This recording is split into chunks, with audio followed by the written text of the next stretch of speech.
Bien, bonjour et merci d'être ici. Donc, je suis député France Insoumise de Seine-Saint-Denis. Je suis également président de la commission des finances.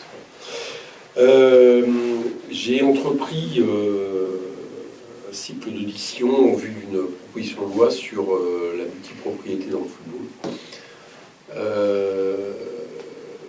C'est une proposition qui va vraisemblablement être transpartisane.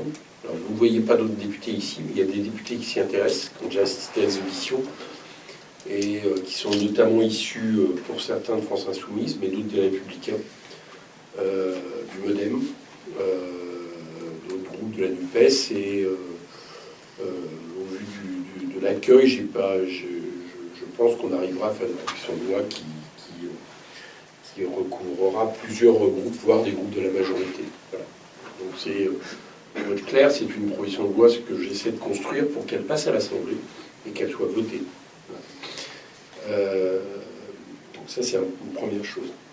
La deuxième chose, j'ai commencé à la travailler au départ avec les supporters du Red Star, en lien avec le rachat du club par Seven Partners, c'est ça. Merci. Pas très familier avec l'anglais. Et voilà, quand même. Qui est une sorte de fonds de pension, on va dire, qui, et vous savez quoi, qui est propriétaire d'autres clubs en Europe. Manifestement, de tous les retours que j'ai, de mon propre retour, la question de la multipropriété devient un enjeu assez essentiel pour beaucoup de raisons. Qui touche à la fois éventuellement l'équité sportive entre les clubs, c'est-à-dire en gros, est-ce qu'on peut avoir et on peut se retrouver avec un élément qui perturbe le bon déroulement sportif des championnats, avec aussi un problème d'équité sportive entre les différents clubs qui appartiennent à un multipropriétaire, dans le sens où manifestement il y a une hiérarchie qui s'installe et qui fait qu'en gros, je vous la fais en bref, mais je pense qu'à l'avenir, un club comme Troyes ne pourra plus aspirer à créer une surprise et à tout d'un coup devenir un club qui, comme dans le passé l'ont pu faire Guingamp ou d'autres clubs de ce type, ont une carrière, y compris en Europe, qui n'est pas forcément celle attendue, tout simplement parce que je pense que les choses nourrissent en réalité le club leader qui est là en l'occurrence Manchester. Je donne cet exemple, mais c'est quelque chose qu'on peut retrouver de manière beaucoup plus construite si ça se développe. Donc ça, c'est le deuxième problème. Et puis derrière ça, en fait, je préfère dire d'où je pars, mais moi, je suis très dubitatif, pour ne pas dire plus, sur ce que j'appellerais une financiarisation trop importante du football et le fait que, au fur et à mesure, les clubs de foot appartiennent à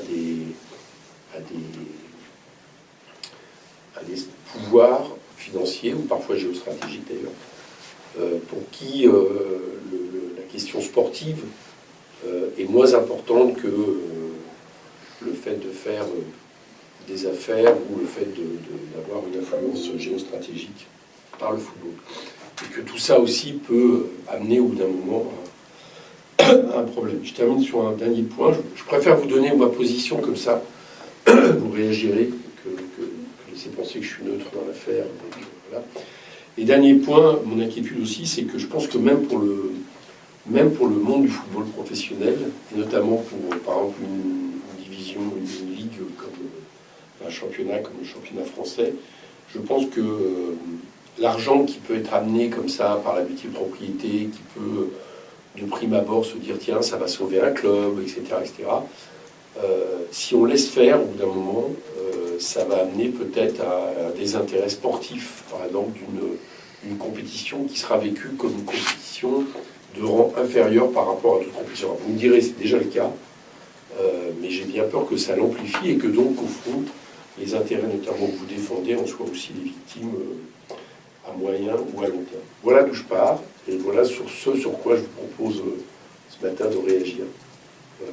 Très bien, merci. Marie, tu veux introduire?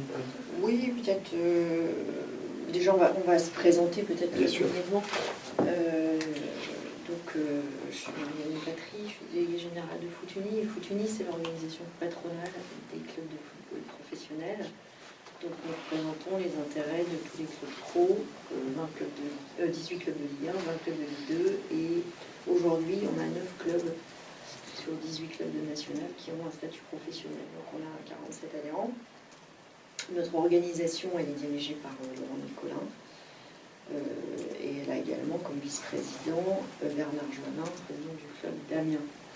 Donc on voit déjà que dans la genèse de Foot-Uni, il y a une pondération entre la Ligue 1 et la Ligue 2, avec une volonté assez forte des présidents lorsque nos organisations qui s'étaient scindées se sont regroupées en 2021, de donner beaucoup de place à l'ensemble des clubs, la même place à l'ensemble des clubs quasiment, puisque dans notre comité directeur, on a 4 représentants de Ligue 1 et 3 représentants de Ligue 2 de national. Statutairement, on a un président de Ligue 1 et un vice-président de Ligue 2. Donc on s'inscrit vraiment dans une démarche de soutien, non pas des clubs de Ligue 1 ou des grands clubs, mais de l'ensemble des clubs du football pro. Et à ce titre, on peut rappeler que le football pro, c'est 7200 emplois ancrés, évidemment, complètement sur le territoire, parce que ça, on parle des seuls emplois des clubs professionnels. Et puis la filière, on estime, on fait des études assez récurrentes, c'est à peu près 34 000 emplois. Donc voilà, donc on représente quand même à l'intérieur du sport professionnel une part assez importante de son organisation, de son chiffre d'affaires. Peut-être Bruno, je te laisserai parler un peu plus des données économiques. Et on travaille aussi assez fréquemment dans une organisation qui s'appelle Unipro et qui fédère l'ensemble des clubs des sports professionnels, donc le rugby, le hand, le volley, le basket. Et puis on a un sport qui se pratique par équipe, même si ce n'est pas un sport collectif, qui est le cyclisme. Donc voilà, donc un peu voilà l'environnement dans lequel on évolue. La question de la multipropriété, évidemment, est une question d'actualité très importante et on va pouvoir développer. Et simplement avant, peut-être Bruno, je te laisse te présenter aussi. Moi, je suis Bruno Godert, délégué général adjoint. Je suis plutôt spécialisé en questions économiques de régulation, de finance, de fiscalité, donc tout ce qui est très plutôt à la finance. Et effectivement, aujourd'hui, la multipropriété est un sujet que tout le monde commence à aborder. C'est pas un sujet si récent que ça. Ça date du début des années 2000, où on a eu une décision assez intéressante par la Commission européenne qui a tout de suite validé en fait la régulation des propriétés, puisqu'elle avait validé les règlements sportifs de l'UEFA, la décision ENIC, qui a dit écoutez, les organisations sportives nationales et internationales peuvent mettre à travers les règles sportives des règles relatives à la propriété des clubs pour éviter justement qu'il y ait des problèmes d'équité et de résultats sportifs. Ça s'est multiplié dans le monde et en Europe, puisqu'aujourd'hui on considère qu'on a 81 groupes qui sont dans le mécanisme, dans le football mondial, qui sont dans le mécanisme de la multipropriété, avec 180 clubs dans le monde, 150 en Europe, et principalement dans les 150 en Europe, il y a plus de la moitié qui sont liés à des divisions 1 ou Ligue 1. Donc la multipropriété, c'est pas que la majorité, puisque en fait vous pouvez être dans une galaxie où votre propriétaire aura une petite minorité dans un club, dans un autre. Nous, ça s'est assez accéléré en France, puisque aujourd'hui on considère qu'on a la moitié de la Ligue 1, puisque la Ligue 1 aujourd'hui il y a 18, qui est dans une sphère de multipropriété, soit majoritaire, soit en tant que club racheté, ou soit clubs ayant racheté, enfin tout le monde les propriétaires, parce que les clubs ne peuvent pas se racheter entre eux, mais les clubs propriétaires, les propriétaires de clubs ayant racheté des parts minoritaires. Donc c'est quelque chose qui est très ancré dans le football européen, le football français. En toute transparence, au sein de notre organisation, il y a des gens qui sont plutôt favorables, des gens qui sont plutôt neutres, et puis des gens qui regardent ça un peu avec le regard un peu inquiet. Donc c'est nous, il s'agit évidemment d'accorder tout le monde. Il faut quand même rappeler aussi que c'est quand même extrêmement régulé, c'est-à-dire que moi j'ai beaucoup suivi avec un très intérêt toutes les auditions des personnes d'avant. C'est pas non plus la foire à la saucisse aujourd'hui dans la régulation, parce que c'est un domaine qui est extrêmement régulé. Déjà c'est régulé en France parce que au sein du marché français c'est interdit. ça ne peut pas exister, parce que vous savez comme moi que dans le code du sport, il y a énormément de règles qui empêchent cette possibilité. Comme je l'évoquais tout à l'heure, c'est régulé au niveau de l'UEFA. Et je trouve que les dernières décisions qui ont été rendues, notamment on a parlé du cas entre Toulouse et Milan, sont assez intéressantes parce que ça donne peut-être les prémices d'une régulation plus générale, mais au niveau européen. Puisque l'UEFA a notamment, alors il y a eu plein de règles sur la gouvernance des clubs, mais je trouve qu'il y a un élément qui était assez intéressant. L'UEFA a interdit à ces clubs-là de faire des transferts pendant un an, y compris jusqu'en septembre 2024, c'est-à-dire y compris jusqu'à la prochaine période de transfert. Donc en fait, au niveau européen, l'UEFA prend en main cette question. Ça a été évoqué au niveau de la concurrence aussi, notamment en France, puisque quand le groupe Ineos a racheté l'OGC Nice, il y a eu une décision de l'autorité de la concurrence sur ce rachat, parce que Ineos avait déjà un club en Suisse. Et en fait, la concurrence a dit, compte tenu de cette acquisition et compte tenu de la structure du marché, en termes de concurrence, il n'y a pas de problème sur cette opération-là. Parce qu'en fait, ils ont regardé quoi? Ils ont regardé deux marchés pertinents, qui sont les marchés du sponsoring sportif et surtout le marché des transferts. Et en fait, ils ont dit, en fait, sur les transferts, c'est aucun impact. Donc la régulation, en fait, il y a beaucoup de régulation.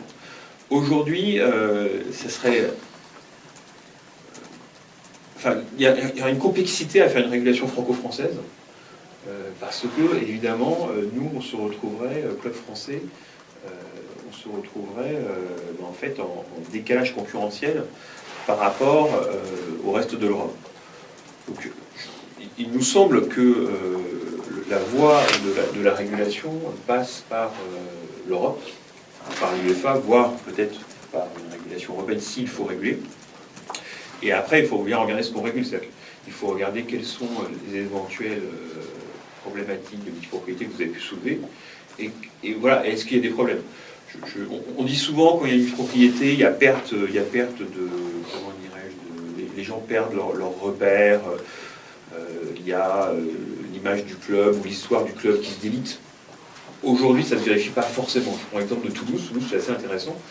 Les Toulouse ont été rachetés par Redbird, donc il y a un fonds d'investissement spécialisé dans le sport et qui possède aussi le Milan AC.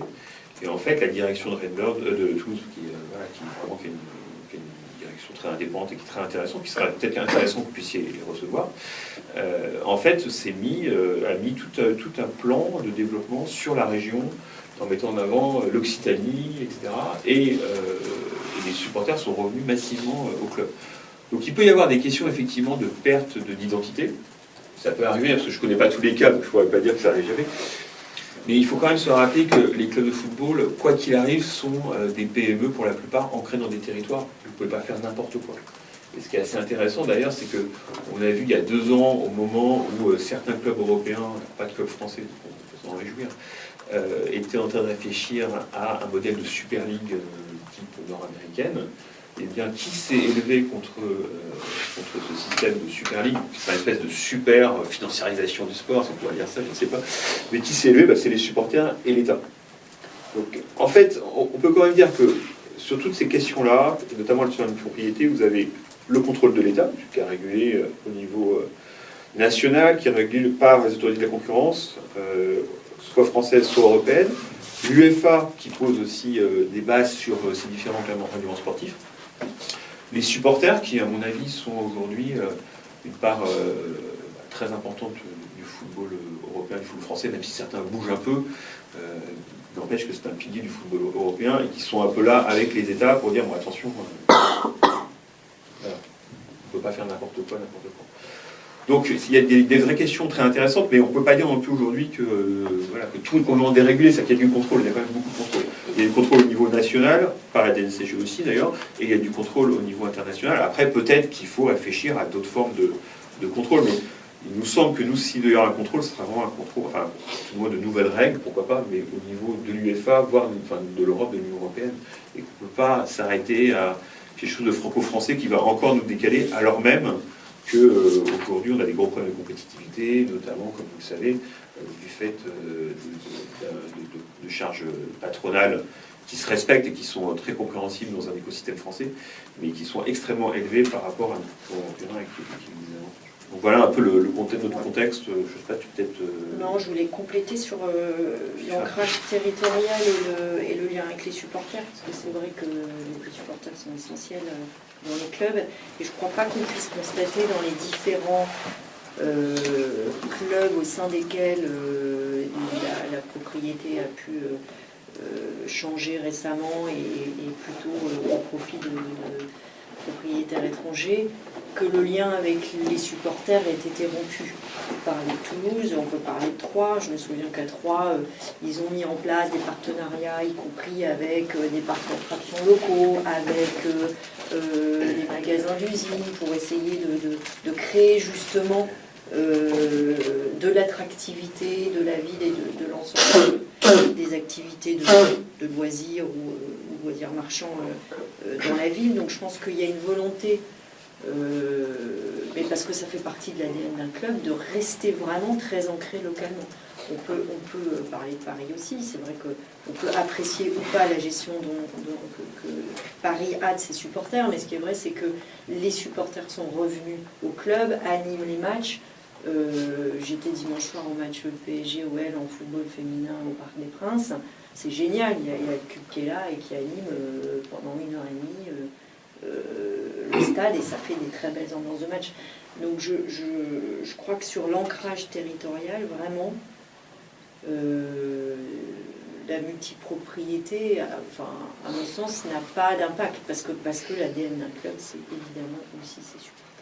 On foudrait fou, en fait. Oui, et puis aujourd'hui, vous avez interdiction de déplacer un club, comme ce qui se passe faire par exemple en Amérique du Nord, où quand vous êtes plus content de votre bassin de population, vous prenez votre club et vous allez Ouais, plusieurs réactions et du coup plusieurs questions. En gros, vous présentez, je n'ai pas la pierre à vous présenter une vision un peu plus optimiste que la plupart des gens qu'on a jusqu'à maintenant auditionnés. Mais là, vous parlez des supporters. Alors, comment expliquez-vous que toutes les organisations de supporters qu'on a reçues ici, pour l'instant, plutôt représentatives en Europe et en France, n'ont pas la même vision que vous? Voilà. Sur quel ressort, etc. Comment vous l'interprétez? Deuxièmement, sur l'UEFA, j'ai bien noté, mais je me permets de dire une chose, c'est que vous dites c'est intéressant parce que ils ont régulé. Mais normalement, le petit problème, c'est qu'on parle d'une situation où théoriquement, ces clubs n'auraient pas pu disputer la même compétition, du fait d'avoir justement des propriétaires identiques. Donc on peut considérer que le fait qu'ils aient régulé en termes de transfert pendant un an, d'accord, mais c'est au détriment du fait que il y a eu 6 exceptions qui ont été décidées. Alors les exceptions, elles étaient prévues dans le règlement de base. Moi, jusqu'à maintenant, on est d'accord que les règles de base de l'UEFA, c'est que les clubs ne peuvent pas faire une même compétition en ayant le même propriétaire. Alors aujourd'hui, ils ne sont pas déjà dans la même compétition. Vous savez, c'est au cas où, puisque c'est des questions de déversement, cas qu'il n'y aura normalement plus. Il devrait y avoir beaucoup moins, puisque les formats des compétitions de l'UEFA vont changer, et il n'y aura pas de déversement. Et l'UEFA a toujours dit, en fait, on a des règles et on va étudier au cas par cas. Donc ils ont tranché. En fait, ils diraient, pour le coup, l'UEFA, c'est des règlements qui sont extrêmement carrés, et qui ont des règlements qu'ils appliquent, et qu'ils appliquent très fortement sur les clubs. Sauf que là, il y a eu débat pour savoir ce qu'ils allaient faire. Oui, mais c'était dans leur règlement. C'était dans les règlements, il y a marqué il y a plusieurs cas, et on regardera si on y a un problème d'interprétation au cas par cas. Mais vous êtes d'accord avec moi que c'est une première? Une première, non, il y a eu des cas. Non, ce qui est intéressant, c'est pas une première, parce qu'il y a eu d'autres cas avant. Là, il y a plusieurs cas. En fait. C'est qu'ils ont jugé 5-6 cas, ce qui n'était jamais arrivé. Il y avait déjà eu des cas avant, je pourrais vous les retrouver, de jugement sur des problèmes de copropriété. Là, ce qui a changé, c'est qu'ils n'ont pas eu un cas à traiter dans la saison, mais ils ont eu 4-5 cas à traiter sur le le bilan de tout ça, c'est que il y a des clubs appartenant à un même copropriétaire, dont un club français, alors que c'est interdit en France, qui vont se retrouver potentiellement à s'affronter dans une même compétition. Oui, alors après, moi j'entends ce risque. Enfin, vous pouvez dans mais... Non, mais toi, juste compléter parce que sinon je peux finir. J'entends ce risque, il existe, il peut toujours exister. Après, on est quand même contrôlé, au-delà de ce que j'ai exprimé, concurrence, réglementation, par d'autres autorités et par d'autres autorités indépendantes. Je pense notamment à l'ANJ, l'Autorité nationale des jeux, qui sont très regardants, parce que vous savez, sur le risque de autres sur les résultats sportifs. Voilà, il y a ce même secteur d'activité au niveau européen qui regarde, qui scrute les matchs pour voir si les matchs sont arrangés et truqués.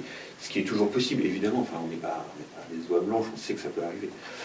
C'est pas du tout dans l'intérêt de l'UEFA non plus aujourd'hui, parce que si vous vendez une compétition et vous commencez à voir que vos matchs sont un peu spéciaux, bah, les gens qui diffusent des compétitions vont plus les acheter.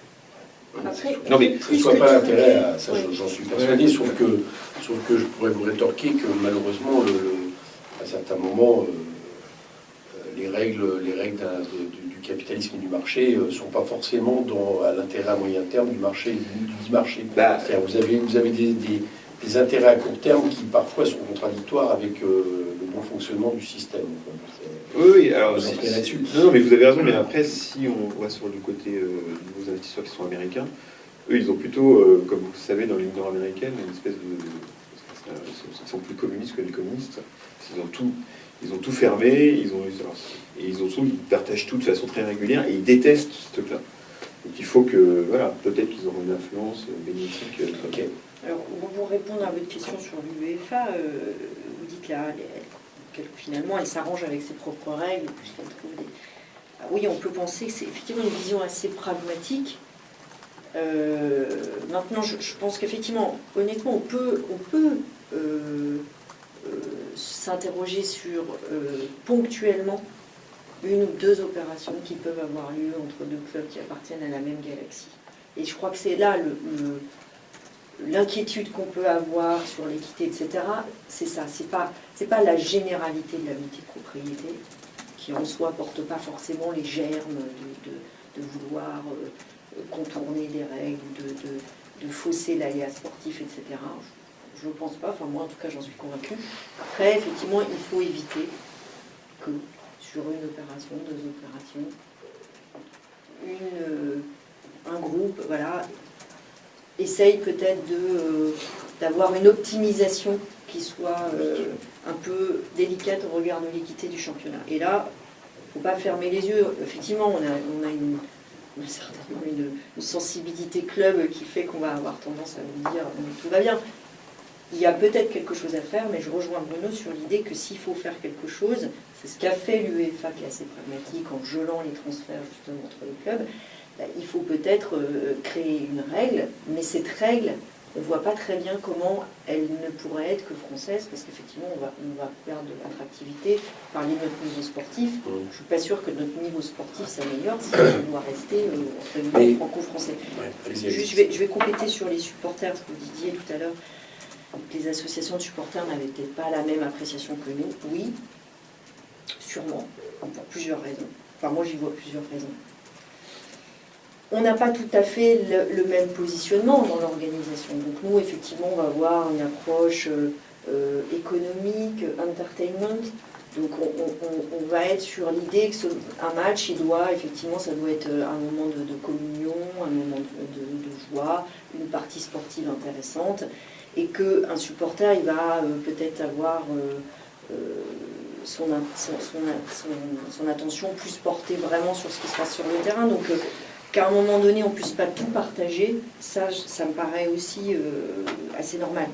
Un supporter, comme n'importe quelle personne, c'est aussi quelqu'un qui n'aime pas trop le changement. Enfin, moi, je parle pour moi aussi. Enfin, quand on va changer quelque chose dans ma vie, parfois, il faut un temps d'adaptation. Donc, il y a aussi la crainte du changement.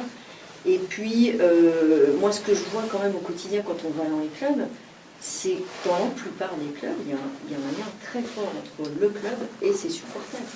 Alors, évidemment, parfois, on a quelques groupes ultra qui sont un peu plus dans le combat, on va dire, qui utilisent aussi des méthodes qui font que c'est pas toujours très évident pour un club de les faire s'asseoir à leur table, hein, quand on se cache sous une bâche pour allumer des fumis, que voilà, potentiellement c'est un danger. Vous savez que la commission de discipline de la Ligue est très sanctionne énormément ce qui peut se passer.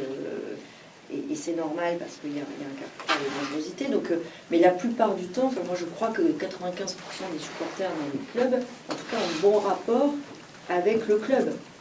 Et après, vous avez une frange d'ultra, et parmi les ultras, parfois une frange d'ultra, avec lesquels c'est plus difficile. C'est pas toujours le cas, avec lesquels parfois c'est plus difficile.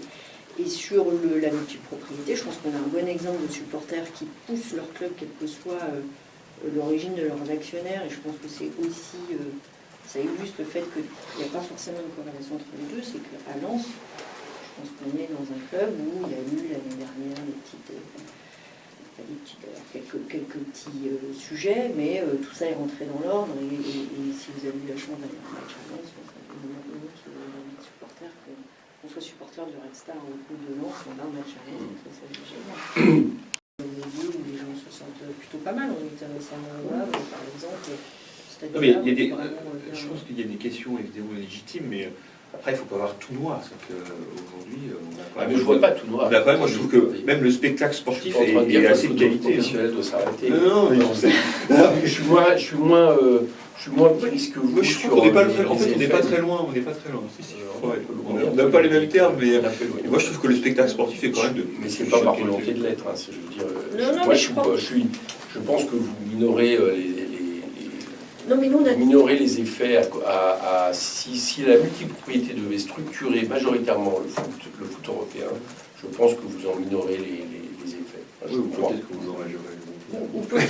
Peut-être qu'on arrivera à la fin. Non, mais peut-être qu'on arrivera à la fin des systèmes de ligue fermés, mais c'est pas forcément ce qu'on souhaite pour le football. J'ai une dernière question à vous poser, excusez-moi, parce que je vous ai bien entendu. J'ai multiplié la chose sur laquelle je vais travailler. Vous parliez tout à l'heure, vous étiez sur l'UEFA et vous disiez qu'ils avaient décidé de réguler avec une interdiction de transfert pendant 1 an. Est-ce que vous pensez que de manière plus structurelle, la multipropriété pourrait se structurer de cette manière-là? Alors j'ai 2 questions.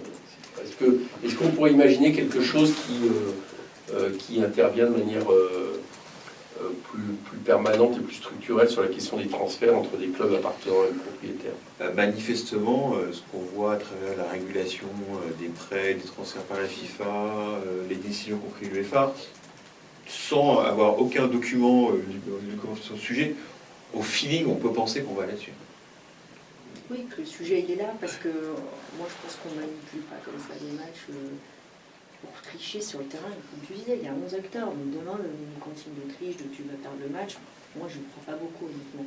D'ailleurs, on voit que ces systèmes de triche, elles existent dans les compétitions malheureusement, mais très souvent dans les compétitions de niveau très inférieur, parce qu'en fait là, il n'y a pas les télés, les machins, les gens qui parlent, les interviews, donc en fait, c'est plus effectivement comment je peux fausser potentiellement un peu la compétition en faisant des mouvements de joueurs. Et là, il y a sûrement une piste, et c'est vrai qu'il faut, mais je crois que c'est plutôt au niveau européen, et il me semble d'ailleurs que dans les gens que vous avez auditionné, il y a un consensus assez fort là-dessus, sur l'idée que la régulation, elle doit passer par une régulation européenne. Sinon, effectivement, avec les bons élèves d'un championnat, peut-être. Encore une fois, j'ai entendu que la différence est à cause des cotisations patronales. Non, il n'y a pas que ça. C'est un des éléments. Il n'y a pas que ça. Enfin, l'exemple allemand, quand même, encore une fois, montre qu'on peut défricher certains terrains et en ayant un football puissant, de clubs puissants, économiquement sportifs. Oui, mais ce qu'on disait, c'est qu'ils n'ont pas que ça. Non. Et aujourd'hui, on a l'impression qu'ils s'appauvrissent un peu. Nous, on le voit parce sur ce qui s'est passé en une des raisons, oui. On a l'impression que justement, l'exemple qu'on nous a... ouais, mais je pense que c'est aussi... Mais je suis pas sûre. Ouais, peut-être qu'une des raisons, c'est aussi que... Peut-être que leur modèle dérange, à mon avis. Ça, j'ai une deuxième question à vous poser, parce que finalement vous me dites que la multipropriété c'est pas si mal. En tout cas, c'est pas. J'ai tort. On dit que ça existe en fait. Voilà. Mais alors pourquoi mais vous êtes pour faire en sorte qu'elle soit maintenue en France? Oui, enfin, en tout cas, nous, si demain vous deviez proposer d'arrêter le système juste au niveau franco-français sur le territoire national. Encore une fois, en termes il est arrêté, il est interdit aujourd'hui. Oui, non, mais il est interdit, il est simplement interdit à une personne de détenir 2 clubs d'une même discipline sportive sur le territoire national. Ça, on ne vous dit pas qu'il faut surtout pas changer ça. Évidemment, là, l'équité, c'est flagrant. Non, c'est simplement de dire, en France, les clubs doivent être détenus par des actionnaires français ou à plus de 50% par l'association. Je pense que déjà, juridiquement, je ne sais pas comment vous y arrivez. Et là, ça nous fait un obstacle concurrentiel par rapport aux autres. D'accord. Ok, vous avez bien entendu, je crois. Si vous avez des documents de transmettre, on verra. Merci beaucoup. Merci en tout cas de nous avoir reçus. Et effectivement, vous envoyez un certain nombre de documents.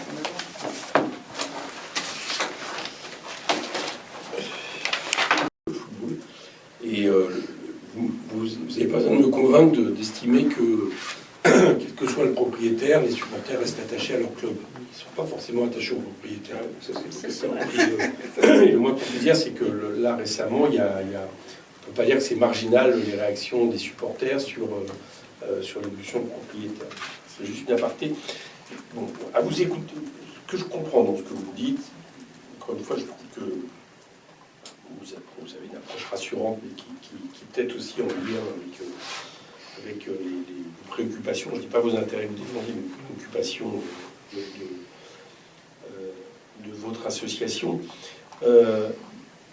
Mais moi, mon sentiment, c'est que même si la multipropriété n'est pas une chose nouvelle, elle est en train de se développer. Ah oui, c'est sûr. Et donc, là, par rapport à ce que vous me dites, c'est-à-dire à côté, finalement, qui pour l'instant laisse à penser que le phénomène existe, mais qu'il n'est pas suffisamment prégnant parce qu'il y a une régulation et autres pour impliquer pour susciter les risques que j'ai dit au début de la discussion. Si maintenant le monde du football se structurait principalement en multipropriété, d'accord, c'est-à-dire si le devenir, c'est quelques gros propriétaires qui possèdent comme ça une grosse partie du football professionnel, ou en tout cas, on va dire au moins une grosse partie du football professionnel le plus visible. Là, c'est quelque chose qui vous rassurerait toujours autant?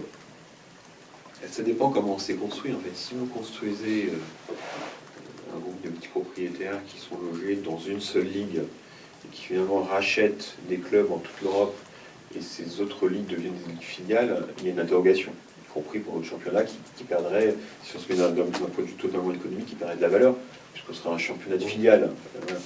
Donc ça, le risque peut exister. Mais ça, c'est normalement, si tout va bien dans le meilleur des mondes, traité par tout ce qui est concurrence et concentration. Alors le souci, c'est que, comme vous savez, comme moi, c'est que le traitement de la concurrence et la concentration met du temps, et donc les temps sont différents.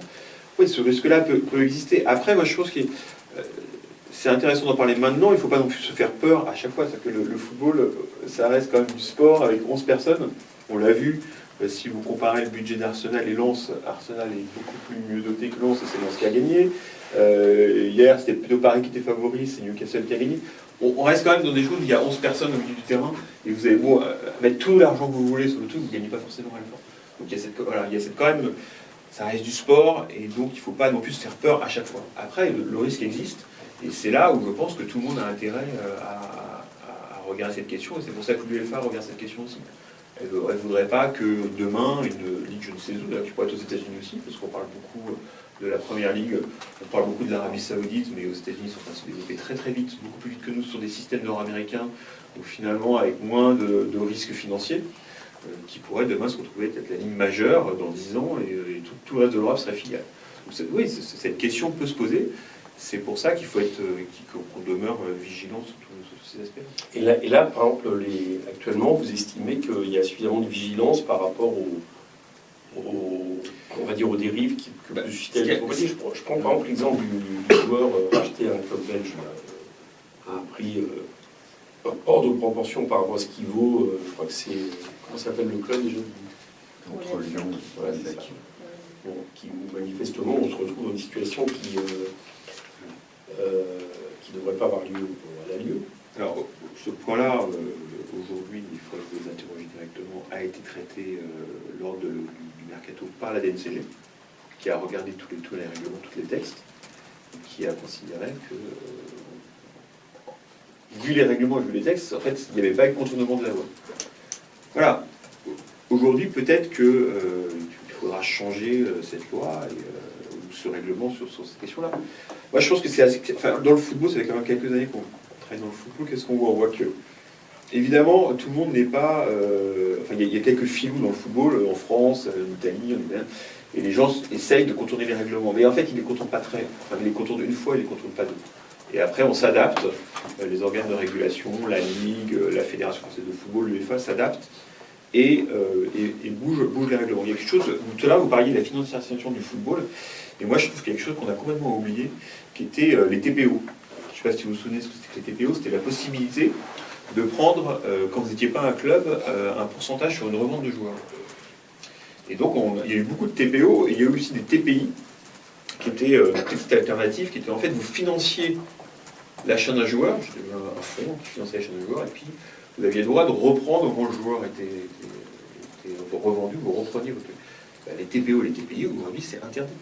Et c'est vraiment interdit. Il y en a plus. Et c'est la FIFA qui interdit. Et c'est la FIFA qui interdit.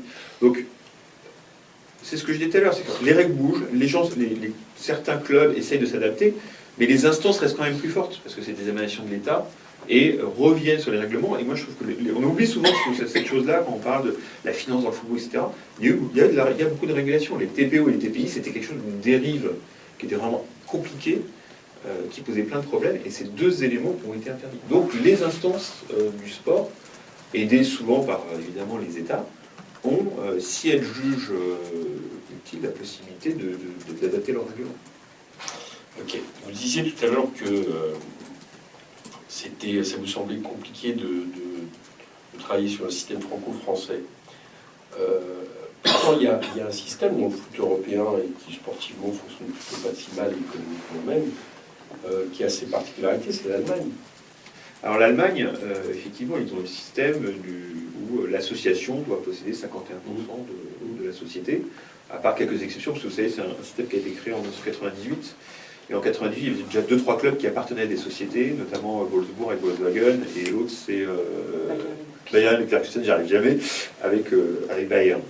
Donc ils ont décidé cela, et effectivement ça marche. Après, attention, parce que si on compare l'Allemagne et la France, on a quand même un écart extrêmement important de compétitivité, qui sont ce que je vous expliquais tout à l'heure sur les charges patronales, qui jouent quand même. On ne peut pas non plus... En fait, la difficulté de la régulation européenne, c'est que... Et d'ailleurs, l'UEFA a rencontré le même problème sur le fair play financier, parce que pendant un temps, elle n'a pas voulu tenir compte des écarts de charges patronales. Je ne vous dis pas si c'est bien ou pas bien, je vous dis juste que c'est le marché organisé comme ça. Et en fait, qu'est-ce qui se passe? C'est que les Allemands, aujourd'hui, sont extrêmement favorisés parce qu'ils ont des charges patronales très faibles. C'est-à-dire que s'ils payent un joueur 5 millions d'euros par an, ils vont payer 12 ou 13 000 euros, 14 000 euros de charges patronales sur l'année. Donc nous, on a un système qui est beaucoup plus redistributeur, je ne sais pas si ça se dit. Redistributif. Comme les charges, moi j'appelle ça des cotisations. Oui, non, c'est contribution. Les charges est mauvais terme, je suis tout à fait d'accord avec vous, c'est contribution. Et donc on va verser 40% de contribution sur nos salaires. Donc en fait, l'Allemagne marche très bien, mais parce que l'Allemagne a d'autres atouts, ils ont beaucoup moins de charges, qui est quand même un atout dans un modèle compétitif européen. Historiquement, ils ont été soutenus, ce qui n'était pas le cas nous, par le capital allemand, qui, vous savez, qui a construit des clubs de foot autour de leur marque pour occuper les ouvriers. Enfin, c'est toute l'histoire du football allemand qu'on a connu un peu en France avec Sochaux, mais qui n'a pas été répété. Donc l'équivalent du CAC 40 allemand est très présent et injecte beaucoup d'argent, ce qui n'est pas vraiment le cas en France pour diverses raisons. Donc oui, il y a cette règle-là qui marche bien, mais ça marche bien en Allemagne parce que l'Allemagne est un marché particulier. Ouais, est-ce que finalement, dans le souci qu'un club, parce que comme vous l'avez dit, un club, c'est pas seulement, je crois que vous l'avez dit, en tout cas moi je le dis, un club, c'est pas seulement un propriétaire, d'accord, ça dépasse les supporters, les joueurs, c'est un territoire.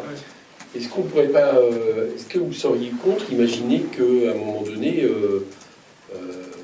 on n'est pas forcément le modèle allemand, mais qu'on aille sur quelque chose où l'entité sportive, l'association, est un droit de contrôle, de regard plus important sur l'aspect entité professionnelle. Déjà, là, déjà, en fait, il y a déjà un sujet très concret, très basique, qui est en Allemagne, ce qui a été fait, pu être fait, parce que les clubs étaient détenus par les associations. Donc on a dit à un moment donné, voilà, on constate que, je ne sais pas combien ils étaient à l'époque en Bundesliga, voilà. Bon, sur les 18 clubs, 16 étaient détenus à plus de 50% par l'association. Ils ont mis une règle en place. Et les deux clubs qui n'étaient pas dans ce cas-là, que citait Bruno tout à l'heure, ont échappé, entre guillemets, à cette régulation. Alors, aujourd'hui en France, si vous souhaitez inscrire dans une proposition de loi qu'il faut que l'association détienne 50% du club, je ne sais pas comment on y arrive. C'est-à-dire que je pense que juridiquement, on ne peut pas le faire. Je ne vois pas comment on y arrive, donc je pense qu'on ne peut pas le faire. Après, dire, bon, bah, l'association va prendre le contrôle de... finalement, ça revient à ça, hein, de dire, même si elle n'a pas 50% de capital, on va dire qu'elle a genre un droit de veto. Il y a déjà la convention de gestion qui régit les rapports entre l'association et la société sportive. La convention de gestion, elle prévoit la répartition entre le foot amateur et le foot pro, elle prévoit l'utilisation des marques, le droit d'utilisation des marques, elle prévoit que la société sportive finalement finance l'association, parce que le football amateur rarement arrive à s'autofinancer, donc effectivement c'est la société sportive qui injecte de l'argent dans l'association. On n'a pas les mêmes personnes très souvent, enfin c'est déjà réglementairement il est prévu que ce ne soit pas les mêmes personnes, mais j'allais dire on n'a pas le même type de personnes au sein de l'association et au sein de la société sportive. On va avoir dans la société sportive, évidemment au-delà de toute la direction sportive, des gestionnaires, ces questions de gestion.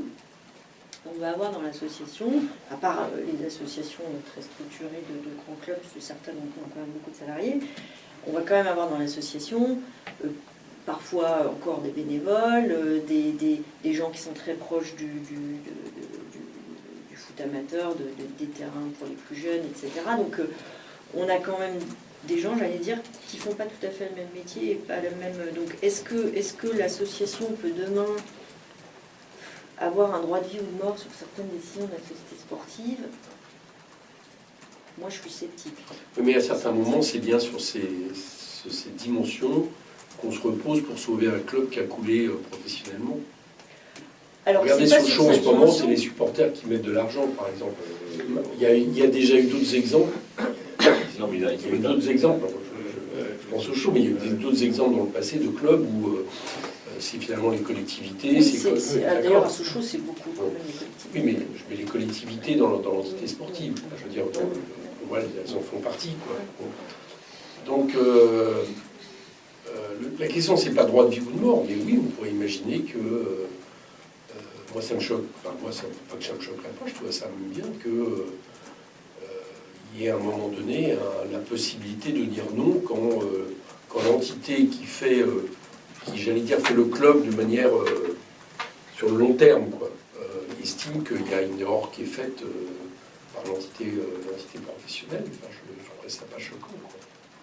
J'ai entendu ce que vous dites, mais d'abord il faudrait me prouver que dans tous les cas l'entité professionnelle a, j'allais dire, une meilleure expertise et ne se trompe pas. Ah non, mais là, je n'arriverai jamais à vous le démontrer. Voilà, Je vous remercie de me poser cette question, parce que je n'arriverai pas à vous moi, ça le ne me choque démontrer. pas. Mais, là, par exemple, prenons le cas du Red Star, si vous voulez. On va bien voir comment se termine cette histoire avec Seven Partners, là. Mais le dossier, la manière dont le dossier va au fur et à mesure peut-être donner des informations sur ce fonds, sur sa pratique, etc. Peut-être qu'il aurait été bien qu'il y ait un droit de veto, je pense, parce que je ne pense pas qu'à l'avenir, ça soit quelque chose de très profitable au club.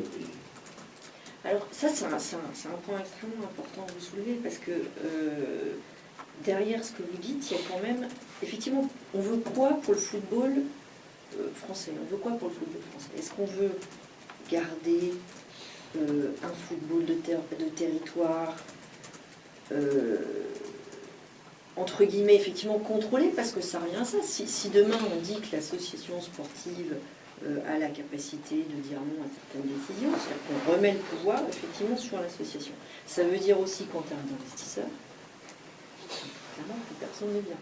Parce que si l'investisseur n'a pas, et c'est le cas aujourd'hui, puisqu'il y a une convention de gestion qui justement est faite pour ça, pour garder un certain équilibre entre effectivement le foot amateur, le foot du terrain, du terroir, l'éducation, le rôle éducatif, parce que enfin, vous le savez parce que vous connaissez très bien le foot, mais dans nos centres de formation, les jeunes, ils viennent quand même beaucoup du territoire aussi. C'est pas toujours le cas, mais souvent du territoire. En Ile-de-France, on a la chance d'avoir énormément de jeunes de talent qui viennent s'aguerrir dans nos centres de formation. Et donc, toute cette dimension très forte éducative, elle est présente, et je crois que l'arrivée d'investisseurs n'a pas changé la donne.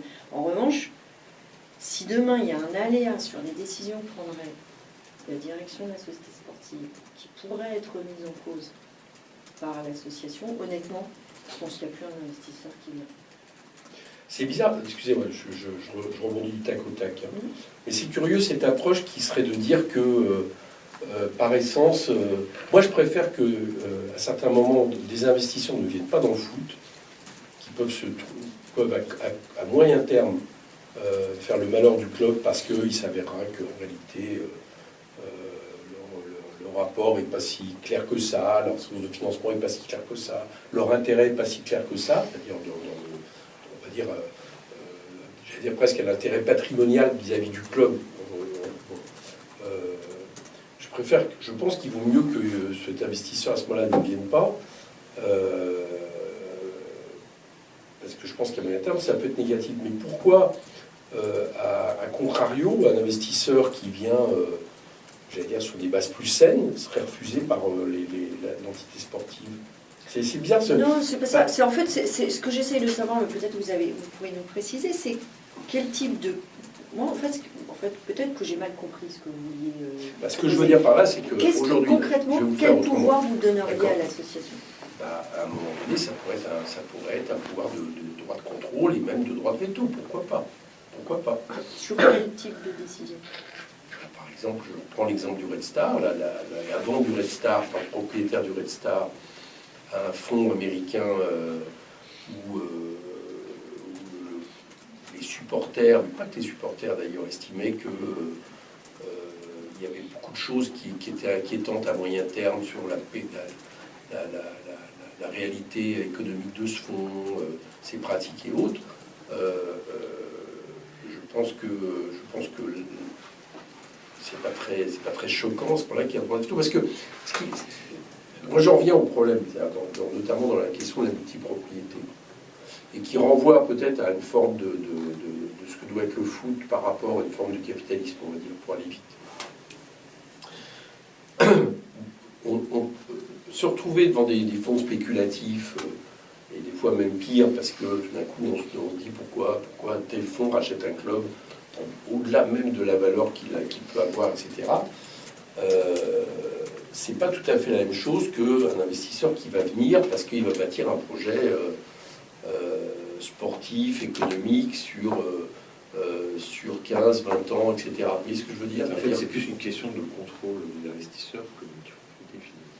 Non, mais là, oui, là, je joue pas. Oui, mais sauf que, à mon avis, c'est un autre problème. C'est que je pense que la multipropriété ouvre le champ à ce type d'investisseurs. Donc, et avec des travailleurs. Mais là, je vous ai effectivement posé une autre question, qui est la question de savoir... parce que dans le fond du fond sur la multipropriété, moi, ce qui me pose problème, c'est à partir du moment où il y a des intérêts économiques qui deviennent supérieurs à l'intérêt sportif. C'est-à-dire qu'il y a d'autres intérêts qui prennent le pas sur l'intérêt sportif, de manière trop importante, on va dire. Bon. Et donc... Quel type d'intérêt? Je suis mal d'accord, mais je vois pas quel type d'intérêt. Si, il y a des gens ne viennent pas sur le football pour la gloire du football seulement. Ils viennent sur le football parce qu'ils estiment soit que ça va être rentable pour leur business, soit que ça va être rentable quand c'est des États pour leur intérêt géostratégique. Donc, la rentabilité passe souvent quand même par le sportif, au niveau du club. Oui. C'est pas ce que je veux dire. C'est pas des intérêts... Ouais, c'est des souvent dans le cas de la multipropriété, parce que est-ce que l'intérêt est forcément que le club qui est au bout de la chaîne ait des grands résultats sportifs? Je ne suis pas sûr du tout.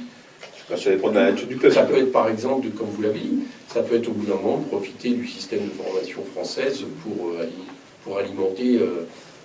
Donc c'est pas évident que ça. Ça peut être aussi, on l'a vu dans les différentes formes de multipropriété ou de multi-investissement, ça peut être aussi mutualiser le risque. C'est-à-dire qu'effectivement, aujourd'hui, détenir un club de foot et subir une rétrogradation de Ligue 1 ou Ligue 2, une descente, c'est très difficile. Il faut avoir les reins solides et un actionnaire fort pour gérer ça.